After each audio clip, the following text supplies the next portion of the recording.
Saudara-saudari yang dikasihi Tuhan, salam berkah dalam. Sudah kita memberi senyum hari ini, Senin 4 September 2023. Kita awali permenungan kita hari ini dengan tanda kemenangan Kristus dalam nama Bapa dan Putra dan Roh Kudus. Amin. Permenungan kita diambil dari Injil Lukas bab 4 ayat 16 sampai 30. Ia datang ke Nazaret, tempat ia dibesarkan. Dan menurut kebiasaannya pada hari Sabat ia masuk ke rumah ibadat, lalu berdiri hendak membaca dari Alkitab. Kepadanya diberikan kitab Nabi Yesaya, dan setelah dibukanya, ia menemukan nas, di mana ada tertulis, Roh Tuhan ada padaku, oleh sebab ia telah mengurapi aku, untuk menyampaikan kabar baik kepada orang-orang miskin. Dan ia telah mengutus aku, untuk memberitakan pembebasan kepada orang-orang tawanan, dan penglihatan bagi orang-orang buta, untuk membebaskan orang-orang yang tertindas, untuk memberitakan tahun rahmat Tuhan telah datang.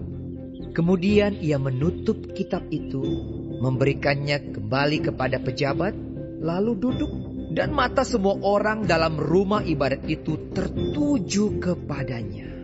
Lalu ia memulai mengajar mereka, katanya, pada hari ini genaplah nas ini sewaktu kamu mendengarnya. Dan semua orang itu membenarkan dia, dan mereka heran akan kata-kata yang indah yang diucapkannya.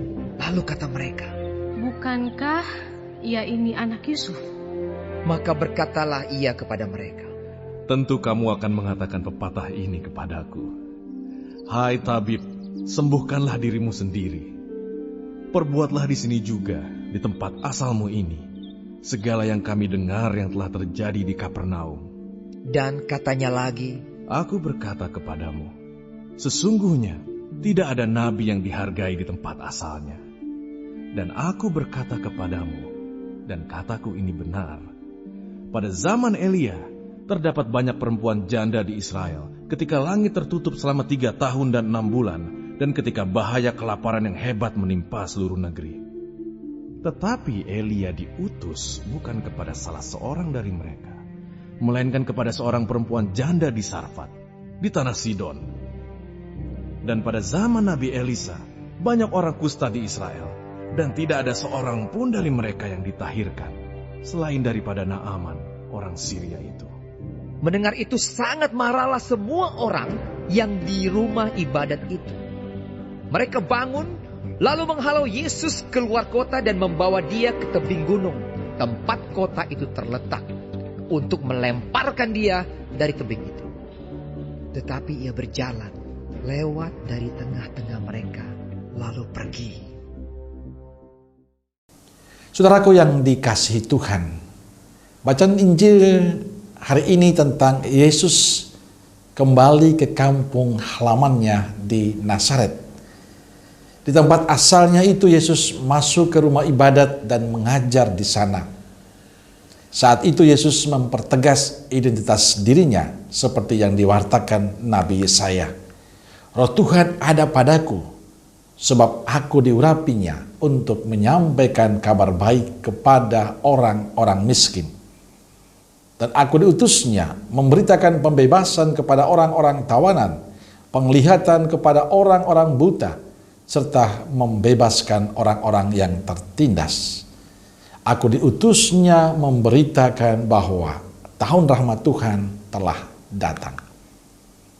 Saudaraku yang dikasihi Tuhan, tentang Yesus sebenarnya sudah didengar oleh banyak orang, termasuk orang sekampungnya.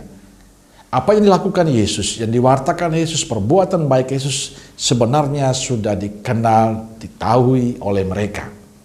Hanya mereka tetap meragukan kemesiasannya, karena dia anak Yusuf, seorang tukang kayu sederhana dan miskin. Dan mereka tahu kehidupannya. Bagaimana Yesus bisa mengajar dan menjelaskan semua itu dengan baik. Mereka semakin tidak tertarik dengan Yesus karena Yesus berani menegur mereka. Mereka marah dan ingin membunuh Yesus. Persoalan orang sekampungnya tidak menerima Yesus adalah karena mereka tidak terbuka hati untuk mengenalnya lebih dalam.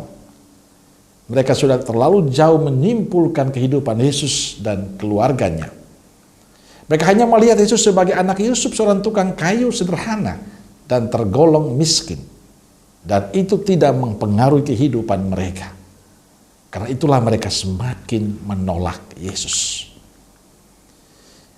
Saudaraku yang dikasihi Tuhan, bagi saya inilah cerminan sikap kita. Kita sama dengan orang sekampung Yesus yang mudah menghakimi, mudah menilai sesama kita. Kita kadang tidak mudah menerima perubahan dari setiap pribadi. Padahal karya Tuhan pada setiap kita berbeda. Dan Tuhan selalu punya cara untuk membantu setiap pribadi yang mau sungguh berkembang. Bacaan Injil hari ini memberikan pesan untuk kita bahwa selama kita membiarkan diri dikuasai oleh sikap mudah menghakimi, mudah menilai orang lain, kita tidak pernah akan berkembang. Justru kita semakin jauh dari Tuhan. Sabda Tuhan hari ini mengajak kita untuk mensyukuri karya Allah dalam setiap kehidupan kita. Allah selalu punya cara untuk memberikan berkat pada semua orang. Mungkin bagi kita mustahil, apalagi kita tahu sejarahnya dan latar belakang kehidupannya. Tapi ingat, bagi Allah segala sesuatu mungkin. Yang penting selalu terbuka hati pada rencana dan kehendak Allah. Dan ingat, Allah selalu punya cara tersendiri untuk setiap pribadi kita. Selama kita terbuka pada Tuhan, Tuhan senantiasa memberkati kita. Amin. Semoga Allah yang Maha Kasih memberkati saudaraku sekalian, Bapa, Putra, dan Roh Kudus. Amin. Keluarga Kudus Nazaret, doakanlah kami. Amin. Berkah dalam.